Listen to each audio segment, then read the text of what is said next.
The musical and performing arts have been an integral part of the Temple Sinai experience since the very beginning. Please join us now as we meet some of the people who make these things happen at our temple. Welcome to Musical Mondays Plus. If you've ever been in the temple on a Sunday morning, perhaps you've noticed Sally Blackman sharing her art and her love of teaching with our religious school students.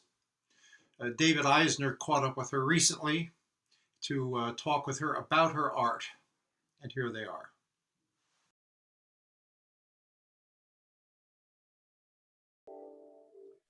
Ladies and gentlemen, welcome again to another exploration into culture, an inside look into a variety of the arts. Today we are delighted to have with us a visual artist, a painter, oil, watercolor, a weaver, Temple Sinai member, an artist extraordinaire, Sally Blackman. Thank you, Sally, for joining us today. Thank How are you doing? I'm doing fine, thank you. Nice to be here. Great.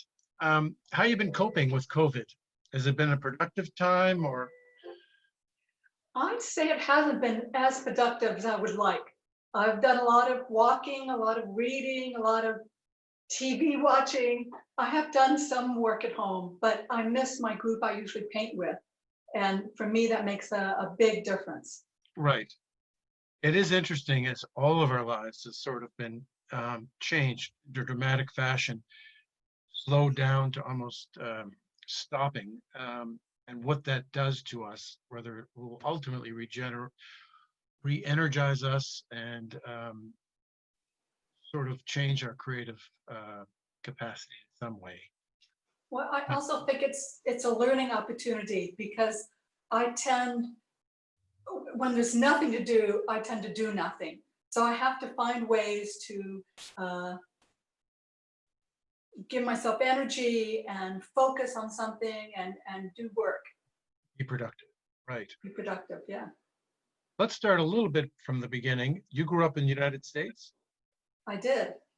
And I'm going to say I lived many, many places because of my father's job. But eventually I wound up here in Toronto with my husband. So yes, he's a born and bred Torontonian. You've been a Temple Sinai member for many years. I know our yes, kids were there. But it's interesting because as you mentioned, you grew up and traveled quite a bit, having to reintroduce yourself and redefine yourself.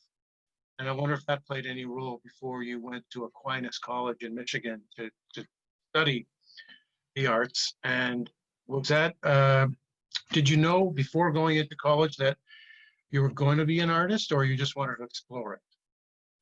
I wanted to be an artist. I couldn't think of anything else I wanted to do. So I felt like I had no choice. I mean, that's what I wanted to do. And since I entered school in 1969, it was all about finding yourself and not about getting a good job, unlike the 50s and unlike the 80s and 90s. So I thought, I really didn't have a thought of how I could make a living at it.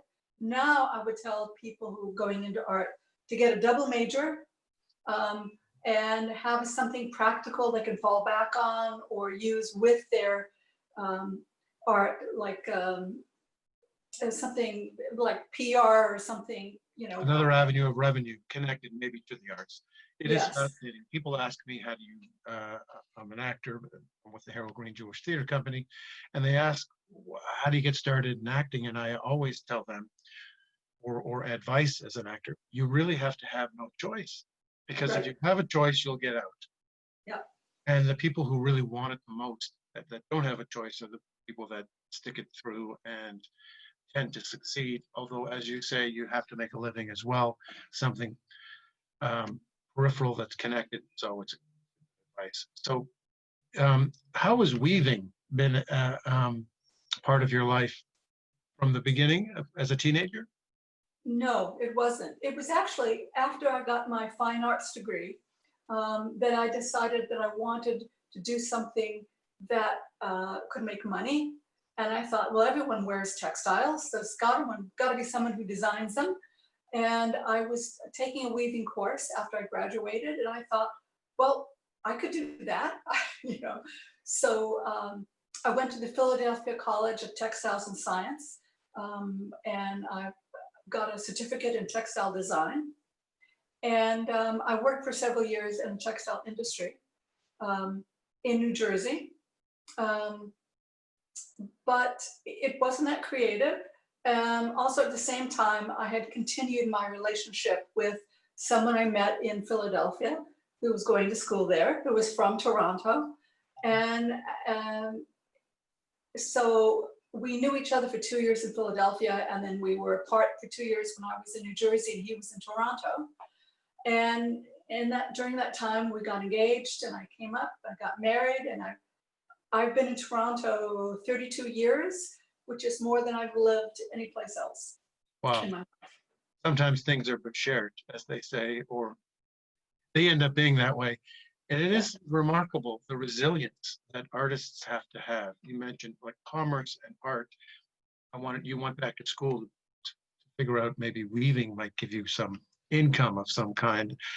And although it wasn't as satisfying creatively, has it informed you in any way through sales or commerce as well as your art, having done that work?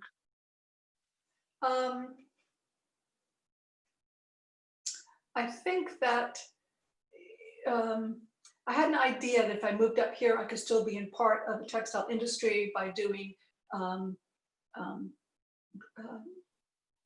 drawings or, you know, something that people could weave. But that didn't happen. I was too far out of the market, and I didn't pursue that.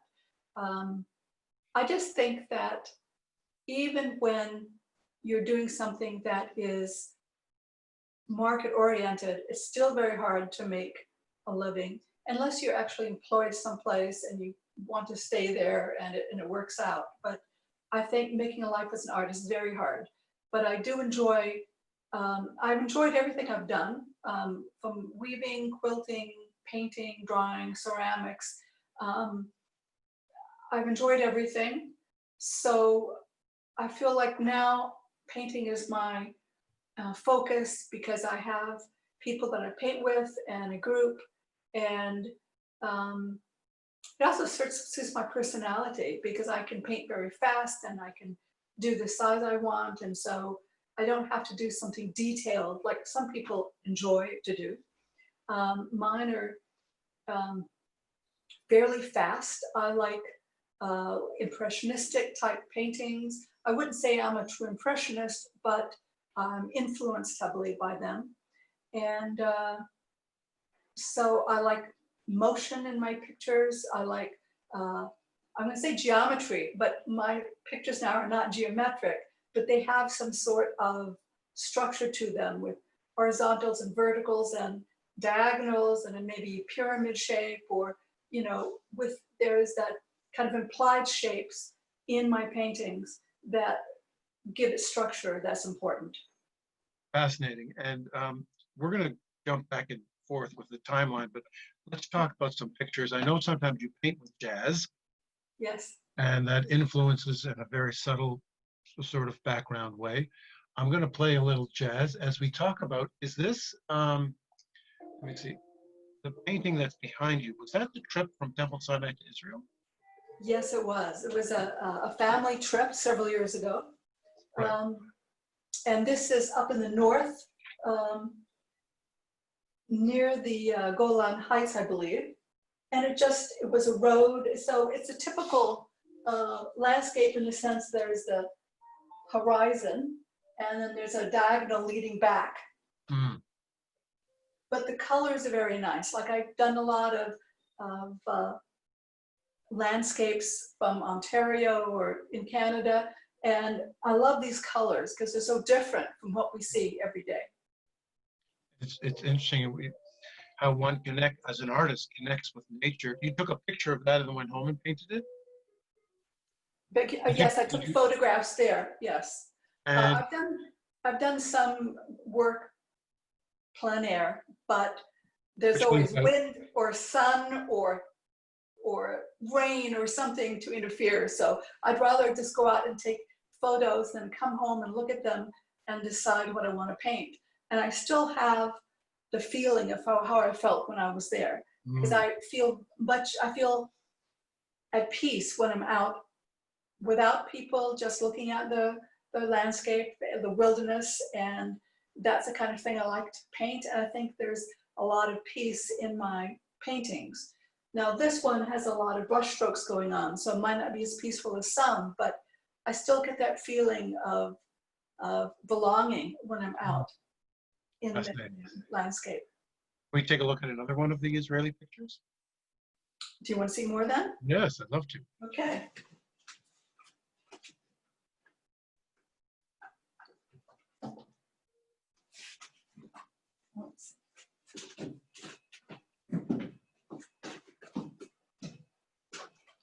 I don't know if that is. Yeah, we can have, we Okay. can take us through it, yeah.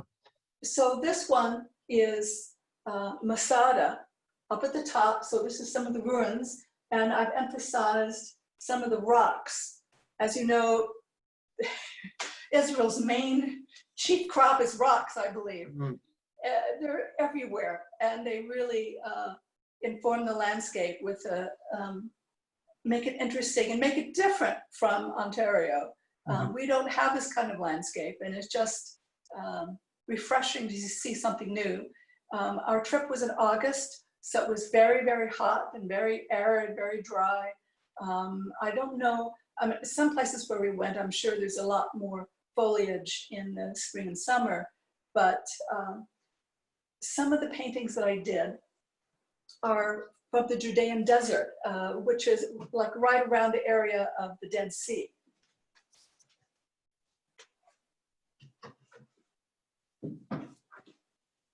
Wow. So this is very arid and very desolate and very beautiful in my eyes. I just like the majesty of the mountains and the blue of the sky. There was hardly a cloud in the sky the 10 days we were there because of the season. And it just was very interesting. Does faith play a role, your Judaism, when you're painting in Israel, when you see, it's interesting, it's so historical, it's almost like a shot of a time gone by in biblical times, so barren and open to interpretation or past. Does your faith play any role when you paint at all, or is there? Well, it does some. It did when I was there, because we really got into a lot of the history and the biblical passages.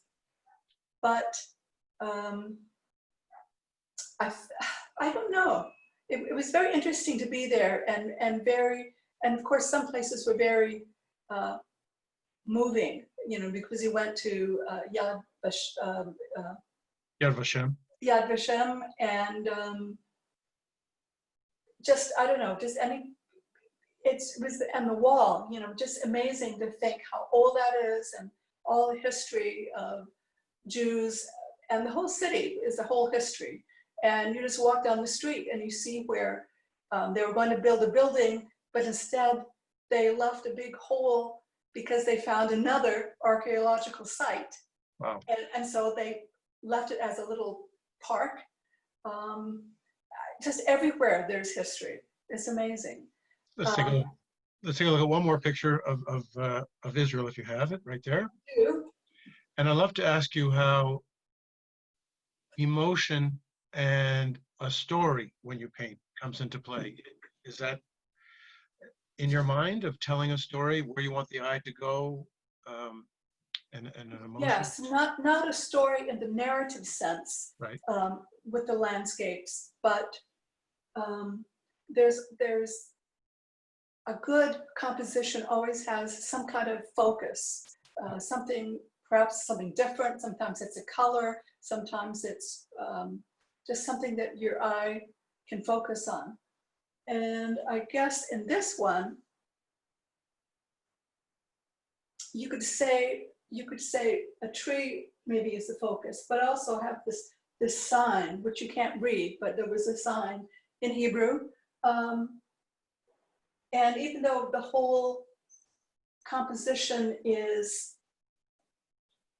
kind of vague, because I I wanted the sweep of the landscape. So I just kind of made the brush strokes very fluid, I hope. Right. That there's still a focus there someplace. And I think probably you might look at the darks first, but then you wonder about the sign and what it says and why it's there. Right. Do this to get the light back on. Okay. I'm in the office. And it is fascinating. I was going to ask you the difference between a photograph and a painting, and how more what we bring to a painting and how informative it is. I think a good photographer can bring a lot to a photograph, but I think it's more likely that a painter will bring more themselves to a painting than just a plain photo does. Part of that is that a photo is a brief moment in time. You click it and that's it. But a painting is done over a matter of hours or days or weeks, or in some cases years, depending on the painter and the painting. And I think that a good painting always has something of themselves in it. Sometimes it's the style, sometimes it's the subject matter, or sometimes it's the way they handle the brush, or it could be a number of things. But painters usually have a style. Sometimes they change their style, but it's part of them. And I think that whether you're doing a landscape or a person, or even an abstract, some of your personality comes through, and some of your feelings about the subject come through. You get to see a place in a different way and enter it, and it may be a different way than you would have with a photograph, which has its own benefits, as you say. Yes. It was mentioned that even in World War II, after the Holocaust, and any war, they have photographers, but they also ask painters to come in and document. And there's something unique and special about the story being told through a painter's eyes that a photograph won't get you. And it tells you. I think that's true. Although after World War II, there was a lot of abstract work being done.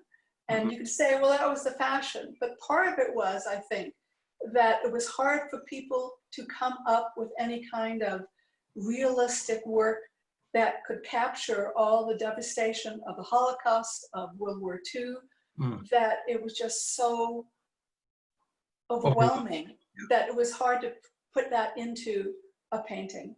I think one of the few people who did that after the war would be Francis Bacon, because from England, his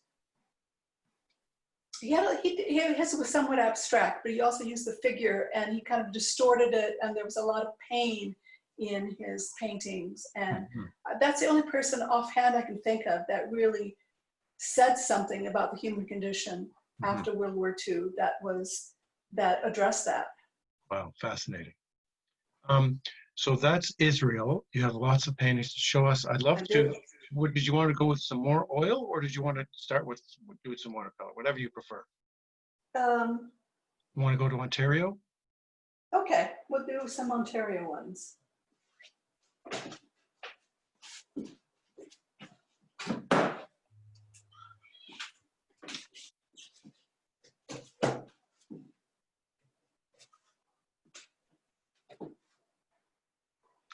Completely different color palette. Yeah. Yes, it is. And a different season too. It's winter in Ontario, and there's beauty in every season. Even though I may not want to be outside for a very long time in winter, I love looking at it, and I love walking in it and the snow. This was near Algonquin Park. This is a lake that's covered with ice and snow, and there's a bit of the water showing here. These mounds, I think, are from snow piled up, and it was just a slash in the ice, which I thought was very interesting. Do you, I know as an actor, sometimes I unconsciously, if I'll notice something of a certain personality that I'm talking with or I see, and I'll try to bank it because I think "Well, that's so fascinating, and maybe I'll use that in a future characterization." Do you look at nature and go in your everyday life, whether you're just walking, going, "Oh my God, that would make a great painting," and that always in your head kind of a thing? I do. And I also look at people that way too. Mhm. I see strangers passing me and I'm thinking, oh, I really would love to paint that person. Oh, But I've never gone up to strangers and asked to photograph them. I have done some photographs of people on the subway or in restaurants or something like that. And I had a show once of those paintings, but I also feel a little nervous about photographing someone that I don't know, and I don't tell them that I'm photographing them, right. because I think you probably have some liability of doing that, Sure. but it just seems a little rude to use someone's photograph without letting them know. But if you tell them, oh, I like your face, I'd like to photograph you, then they turn toward the camera, they smile, Hmm. and they've lost whatever you liked about them. You know, Oh, maybe it was the light, maybe they were talking to someone and their face was animated, but not smiling, or the pose was interesting because they were on the subway hunched over their tablet or something, or whatever it is you liked about that is gone the minute you ask them. Now, I guess the polite thing to do would be take their photograph and say, I'm an artist. Do you mind if I use this photograph to paint from? But I haven't done people in so long. I thought of that, haven't done that. right. Fascinating. But you have done people. I know. I'd love to see some. Yes, Are they yes, handy? they are handy. And this was part of a particular showcase or exhibit with a certain theme. That Yeah, this is, most of the ones I'm showing you are on a theme. Sometimes I just do a one-off that I think I like to do it, but right. there's no theme. But I try and work towards this theme so I can have a show. I see. And lately I've shown at Gallery 1313, which is on West Queen. Mhm. I'd like to have my, I was supposed to have my Israel painting shown at Temple Sinai, but Right. COVID-19 kind of interfered with that. So hopefully at some point I will have a show there. I've shown at Witchwood Barns. I'm trying to think where else. Just various places around. How long does it take you to do a painting? It varies from like the range of time to do a painting. It's hard to say. I can finish a painting in a day. Sometimes it takes me several sessions. I'm a very fast painter, actually. A lot of people remark on that. But it's not how long it takes me to do it. It's, I think, the training and the time. I had a teacher who said when someone asked him how long it took him to do a painting, he would say 30 years, because that's how long he had been painting. Right. So you think about the years I spent at university, the years I've spent in continuing education for myself, the years I've spent drawing in a sketchbook that I don't show, or a painting, even paintings that don't turn out well, that I wouldn't show, I learned something from. Absolutely. I look at it and I thought, I know what I did wrong. Sometimes I can fix it and make a good painting. Sometimes I say, well, it's not worth it, you know, but everything you do. So it's hard to say. It's not like a,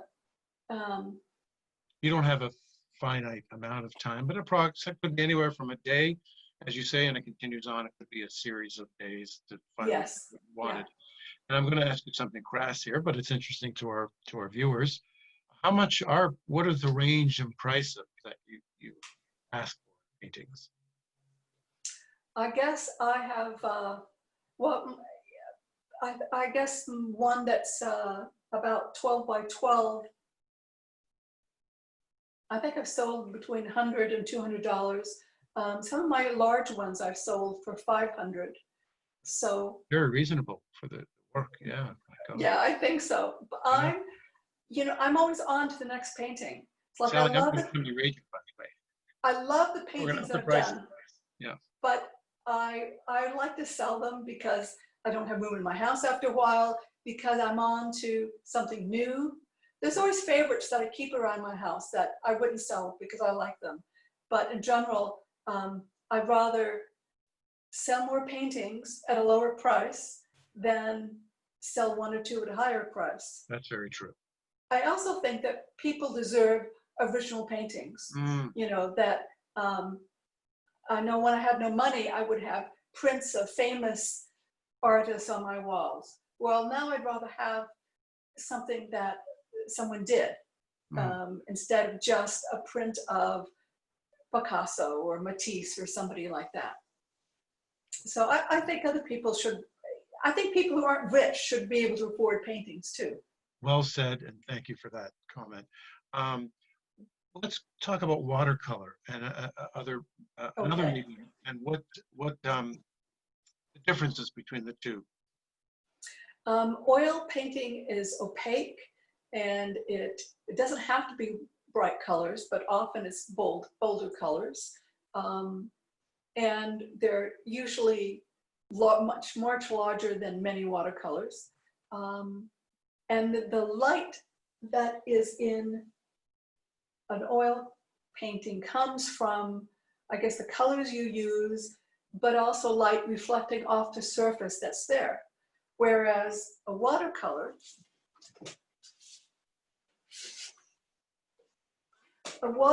uses the white of the paper as the light. And so it's the transparency of the watercolor that makes them light and airy. And some watercolor artists cover the complete page, and if they use something called gouache, which is just an opaque watercolor, it kind of comes more to an oil feeling than this. But this is watercolor as totally transparent, where you see the paper underneath, and there's a lot of paper left for the viewer to enter the painting, to imagine what's there. There's a delicacy, almost a fineness to this particular watercolor, and yet the trees on the back right are sort of imaged, focused, smudged, intimated, yeah. Sort of as a sort of fuzzy background, but it's beautiful. It's quite amazing. Do you have a preference, watercolor, or do you like going back and forth? Or I like going back and forth. I like watercolor because I can do it anywhere. You just need water and the paints, and you can put it on your lap. Wow. But I love oils because you can manipulate them so easily. With watercolor, if you don't like something, it's hard to erase. You can put some water on it and kind of scrub away it a little bit. If you have good paper, the paper holds up to that. But in general, watercolor is unforgiving. You just put something down and you leave it. And then you build up from washes, from light to dark. Whereas in oil painting, often you start from dark, start with dark and go from dark to light. Not always, you can, but that's in general.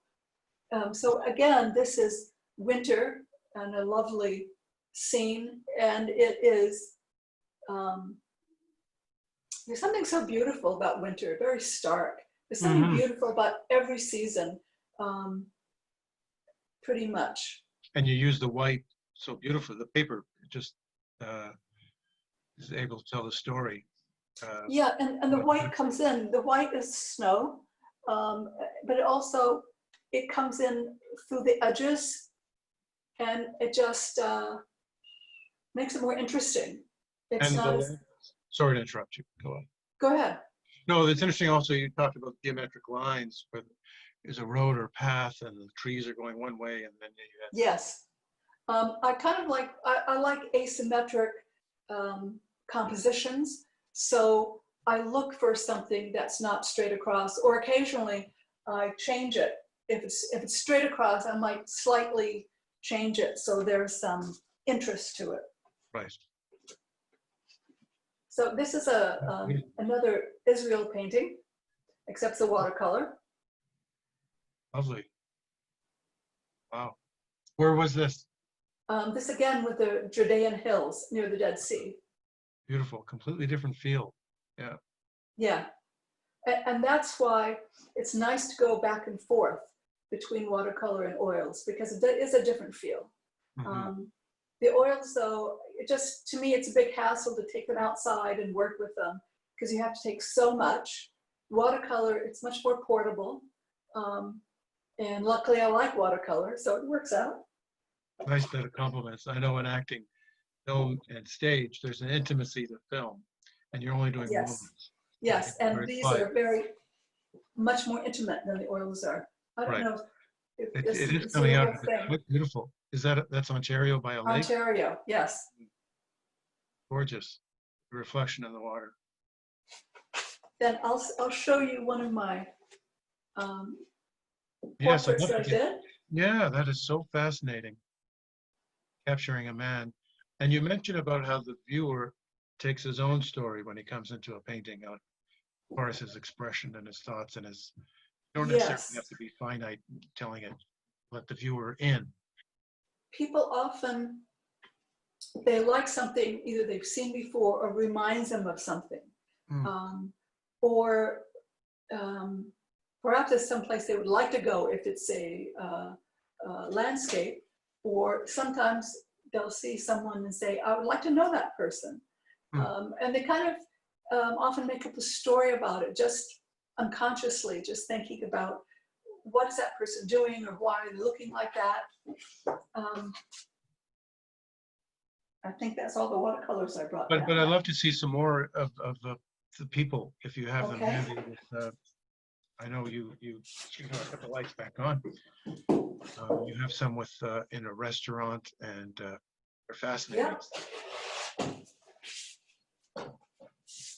And now we're back to oil. We're back in oil, and this is a waiter at a restaurant. This was when I was taking photographs and then painting from them, and there's his face is fairly realistic, but the background I treated more of an abstract manner, and I think that works together well for this one. Beautiful. And I like that he's just looking this way a little bit. He's not looking directly at me. Right. And you don't quite know what he's thinking. Right. Yeah. And you're maybe not sure who he is when you first see it. If you don't recognize these are bottles, or if it doesn't remind you of a restaurant. But I like the way he's framed by the counter here, and back there by the looks like a refrigerated unit. Right. Beautiful. Amazing. And is there another one with the restaurant? Yep, I have. Wow. This one. This is. I like this because you're not sure of. Well, I think you see it's a restaurant because of her hat and her apron, but I don't think you know what they're talking about necessarily. And they're probably saying something about, oh, the special of the day is, you know, telling the waiter. But because there's three people, you could kind of make up the story. You're kind of wondering, why are there three people? You know, why is he just standing there? What is happening? And if you say, okay, it's a restaurant, you know, maybe it's before service, and maybe you can think of something that they might be saying or doing, or so I think that anytime you look at something, you kind of want to know something about the people and what they're doing. Right. I have one more painting of people.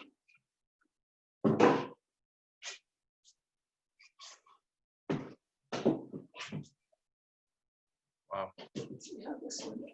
Yeah. So these people were at the Toronto Jazz Festival, I don't know, maybe 10 years ago, I forget now, but they were just sitting and relaxing out on a hot day. He has a can of beer probably, or some other kind of drink, and he's relaxing next to the SUV that's parked there. Probably the SUV belonged to some of the musicians. And this gentleman is also watching and listening, and I just thought it was relaxed. And if you don't know where I took the photo, you kind of wonder about the people and what they are doing and why they're there. So I think when any person is involved in a painting, you kind of have to figure out a story that's right. some Yeah. sort of aspect of the painting to pull all the factors together. So when you started this painting, did you do this off a picture? I did. I took a photograph, and the photograph itself was cropped. Oh, it was. Did that inspire? Well, So that inspired you. Obviously, you saw it that way, and that's how you wanted to do it. yes. Yeah. Did you photograph it like that on purpose? I did. Yeah. Because I'm looking for different images. I'm not looking for something that everybody could take. I'm not looking for a photo that's so recognizable that everybody knows what it is. It's not a. There has to be some mystery to unfold. Some mystery, something different.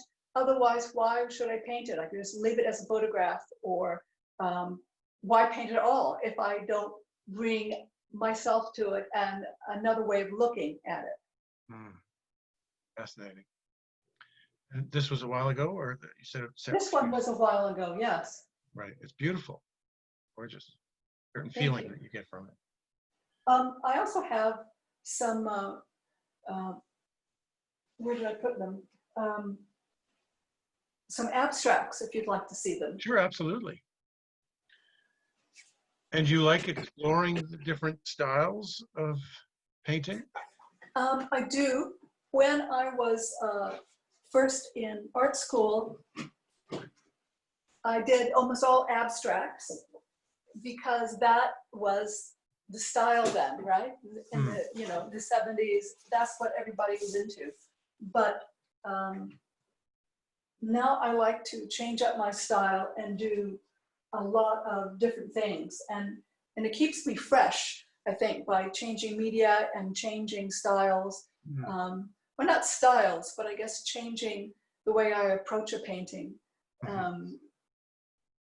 It makes it more interesting. So I have a couple of these abstracts, and they're actually based on rock formations. So they're still landscapes, but you wouldn't necessarily know that because I've abstracted them so much. Wow, fascinating. Where are you heading in your art now? That's a good question. I think the latest thing that I'm going to do is a drawing and watercolor series of a large building that was knocked down in my neighborhood. It's a building that I've looked at for 32 years, and it was an old apartment building. And in front of it, it had some beautiful pine trees. It has some deciduous trees. All those are gone. I took photographs of them, and I've seen the whole thing be demolished. So I thought that I would do a little series of that, and drawing in watercolor. But beyond that, I've thought about going back and doing some portraits of people that I know for my next series. I love both people and landscapes. So I've done landscapes for a long time now, partially because I think that people buy landscapes more than they do of people they don't know. Back to the commerce of the side of being an artist. Yeah. Yeah. But and since I love landscapes, that's no problem. Yeah. Some people really like abstracts too. So I just started fiddling one day, and I enjoy doing them too. So I may do more of those. And it does give you a certain feeling as you see a painting with the colors and images. There's something that happens to you when you see it. Makes you feel good, makes you feel melancholy. Yeah. Yeah, I think color is very emotional. And some people say, oh, well, no, I don't like winter pictures because because they think that they reminds them of winter too much. Whereas they're just different colors. They're very subtle colors. And sometimes you can see a lot of color in a new way because it's subtle or because it's just winter colors. You just have to appreciate them more. But something that is bright and has a lot of color does give you a very bouncy feel, Mm-hmm. We're all looking at the world a little differently. And Sally, I got to thank you. If people wanted to get in touch with you about your paintings, what's the best way to get in touch with you? They can email me at iquilt, IQUILT, at simpatico.ca. Beautiful. Well, maybe we'll put that up as well. Okay. I got to tell you, Sally, you really elevated this 40 minutes or so with our knowledge about painting. And I do know you over the years. As wonderful painter you are, you're a really warm, wonderful person as well. So thank you for sharing this time with us, and continued success in your future endeavors. Thank you. And thank you for being such an interesting person to interview me. It helps to have someone who's easy to talk to. My pleasure. Thank you, Sally. Take care. Bye-bye.